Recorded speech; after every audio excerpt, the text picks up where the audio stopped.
Welcome to Afrika Tuungane, the 7th day of July, which is World Kiswahili Day.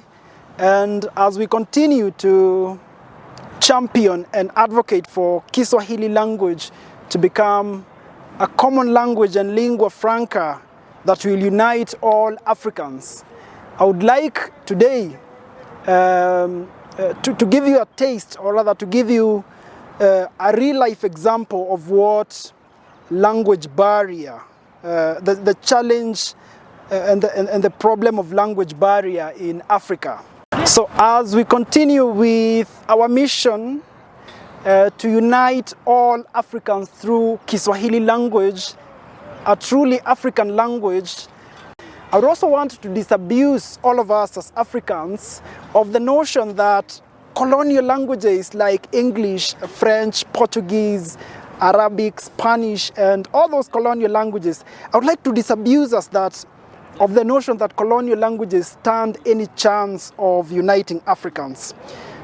Just because Kenya and Egypt were colonized by British, one would think, well, ideally that English would be of any help in terms of communication between a Kenyan citizen and an Egyptian. But this is not the case, as it is being explained, or rather as one of Kenya's leading entrepreneur, Mr. Vimal Shah, the captain of Bidco, a group of industries, explains some of the challenges that he met with, real-life challenges that he met with, that he encountered in his business and in his business in Egypt when he had gone to look for supplies, talking to his suppliers from Egypt. These are some of the challenges that we are talking about when we talk about the challenge and the problem of language barrier in Africa. There's no colonial language that has the power or that has the potential or any form of means to unite Africans. It's a fallacy.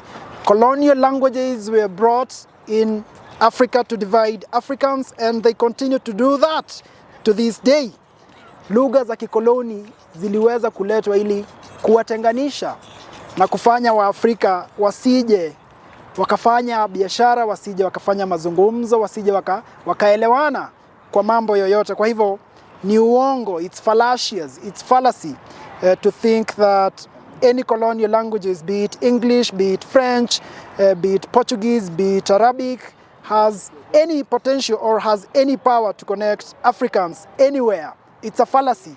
These are real-life challenges that Africans have to contend with, courtesy of the division, the disconnect, and the segregation that was brought about by colonialism and perpetuated to date by colonial languages. These are real-life challenges, courtesy of the scourge, the scar, and the disconnect and the division occasioned by colonialism and perpetuated to date by colonial languages. I was dealing with Egypt last week, and I had a problem with Egyptian suppliers. They couldn't speak English. I was dealing with Egypt last week, and I had a problem with Egyptian suppliers. They couldn't speak English. They said, oh, we have a language problem. The lawyers don't understand English. They want everything in Arabic. We have a problem. But just because Kenya and Egypt were colonized by British, that a Kenyan and an Egyptian would easily communicate via English. That's not the case, as it was evidence, as it's evidence here in this clip by a Bidco chief, Vimal Shah, on language barrier here in Africa. It's a real crisis, it's a scourge, it's a colonial scar, and it's a colonial wound. It's a colonial division. I mean, it's division that continues to hinder African unity, real, or what I would call practical African unity, intra-African trade, and intra-African tourism as we know it, or as ideally as we would want it to be. Because we continue to be separated, to be segregated, to be disconnected from each other through colonial languages. Anglophone Africa, the so-called Anglophone Africa for those who speak English, Francophone Africa for those who speak French, Lusophone Africa for those who speak Portuguese, Arabophone Africa for those who speak Arabic, and Hispanophone Africa for people who speak Spanish in the Republic of Equatorial Guinea. So the challenge, or rather the problem and the challenge of language barrier is real. It is real. It is not, I mean, it's real. The challenge of language barrier is real, and it affects everything in real life. It's not just a concept that does not exist, or it's not just a concept that exists in books. It's something that affects business, tourism, trade, and every other aspect of African life in real ways, as you're going to see from this video. I was dealing with Egypt last week, and I had a problem with Egyptian suppliers. They couldn't speak English. They said, oh, we have a language problem. The lawyers don't understand English. They want everything in Arabic. We have a problem. And for that reason, that's why Afrika Tuungane continues to fiercely and passionately advocate for one truly African language to become a common language and a lingua franca to unite all Africans. And to use the words of Professor, one of Africa's leading professor of Kiswahili language and scholar, Professor Irife Mwangi, to quote him, he says, there's no better language that can unite Africa than Kiswahili language. Those are the words of a Kiswahili language professor and scholar, saying that from where he stands, there's no better language to bring Africans together. There's no better language to unite Africans in terms of trade, in terms of diplomacy, in terms of international relations, and in all other facets of life. There's no language that is more qualified to do all that than Kiswahili language. So I would like to once again make a call, a humble call to the leaders of Africa at the level of the African Union Assembly of Heads of State to adopt a resolution to have Kiswahili as a language introduced as a school subject at all levels of formal education in Africa. I mean, that's the simplest and that's the most practical, that's the most feasible way of achieving the elusive African unity that African leaders, one generation after another, have been talking about since the 25th day of May 1963 when they first met in Addis Ababa. I mean, the political union of Africa failed. I don't think it's ever going to be possible for Africa to be united politically, but it is possible to unite Africans even on a much deeper level, in a very practical way, on practical terms, through a soft way, other than politically. We can all unite under one African language, because you realize everything about life is about communication. I mean, communication, everything. Communication is the glue, is the bond that unites humanity and human beings across the world. So when we talk about Kiswahili as a common language and lingua franca for Africa, this is what we mean. We need a language that will be able to unite all Africans from north to south, to central, to east, to west, and do away with the scourge of colonial languages, the scar, the shame of colonial language. Because honestly speaking, the only reason I'm speaking English today is not because I went to school, no. The only reason I'm speaking English today, here, now, is because I come from a country that was colonized by the British. Otherwise, if I were to be born in, let's say, Gabon, I would be speaking French. If I were to be born in a country like Mozambique today, I would right now be speaking in Portuguese. If for any chance I was born in a country like Equatorial Guinea, I would be addressing this particular PDC in Spanish. I would be speaking Spanish. And for any chance, if I was born in Egypt, if I was born in Morocco, if I was born in Tunisia, I would be speaking Arabic. So, I mean, colonial languages have no chance. Let me once again disabuse Africans. Colonial languages stand no chance of uniting Africans. I mean, let us disabuse ourselves as Africans of the notion that English is, quote unquote, the lingua franca of the world. Well, it could be a lingua franca of the world, but English can never and will never be a uniting language for Africans. Neither will be any other colonial languages. If Africans are to be united in real sense, in practical terms, in a very practical way, and in a very sustainable way, not just for us in Africa today, but also for the future generation, is if we decide to come together and speak through one language. And not just a language, an African language. I mean, that's the only way we can start to practically talk about African unity. But as it stands today, Africa, 63 years later, we continue to be divided, segregated, and disconnected from each other through all those colonial languages. And as I have just said, I mean, speaking English is a scar. Speaking French for any African, speaking English for any African is a scar, is a reminder that we were at one time colonized.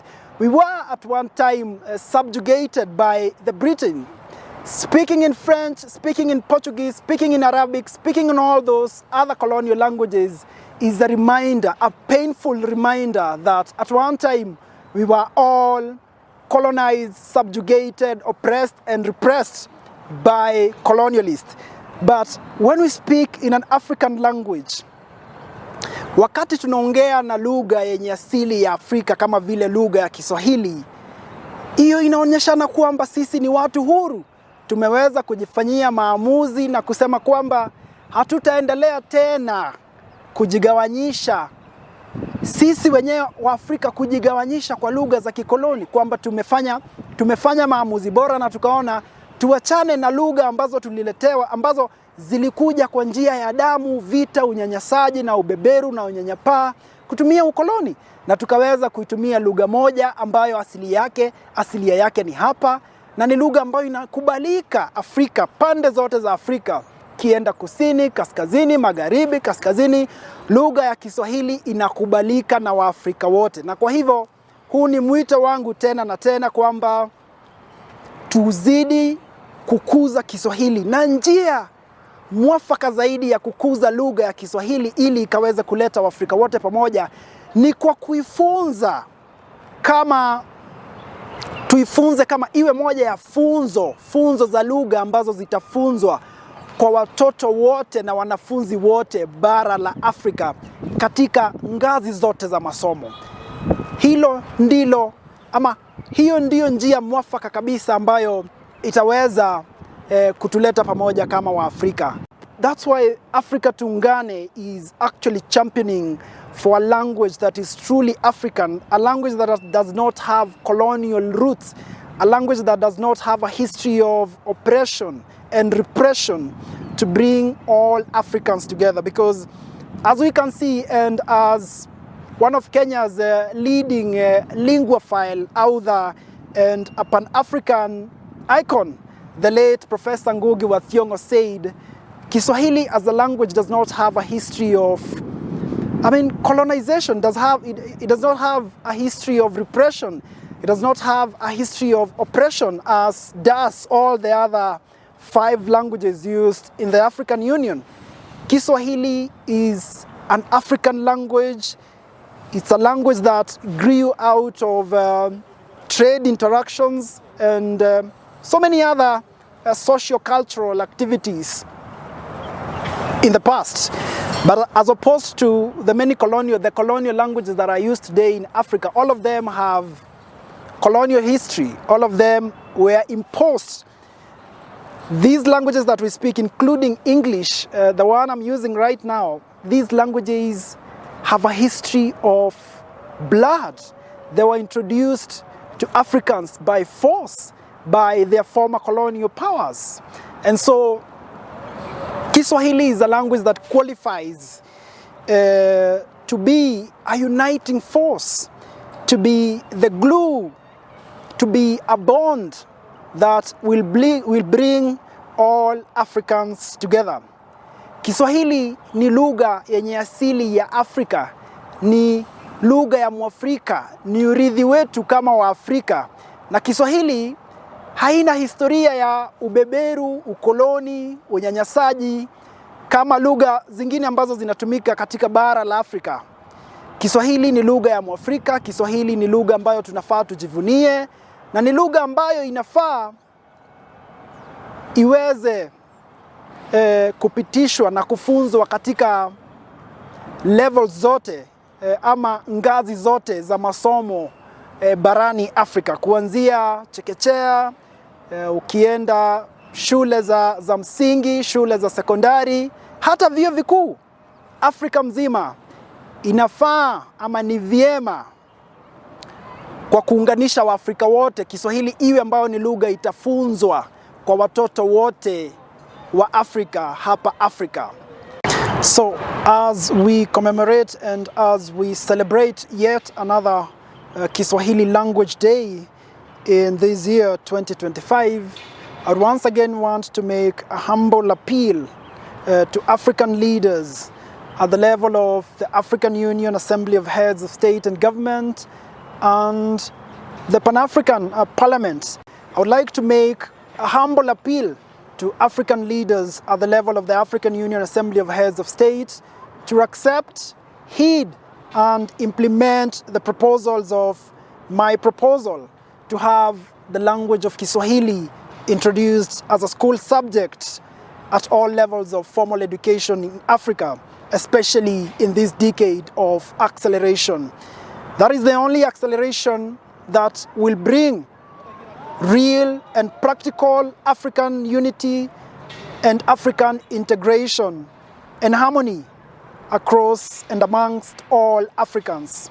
Kwa mara nyingine, hili ni ombi langu kwa viongozi wote wa Afrika kupitia muungano wa viongozi wa Afrika kule Addis Ababa, wakaweze kukubali ombi langu la kufanya ama kupitisha mswada lugha ya Kiswahili ikaweze kufunzwa katika ngazi zote za masomo mataifa yote 55 barani Afrika, kwa sababu hiyo ndiyo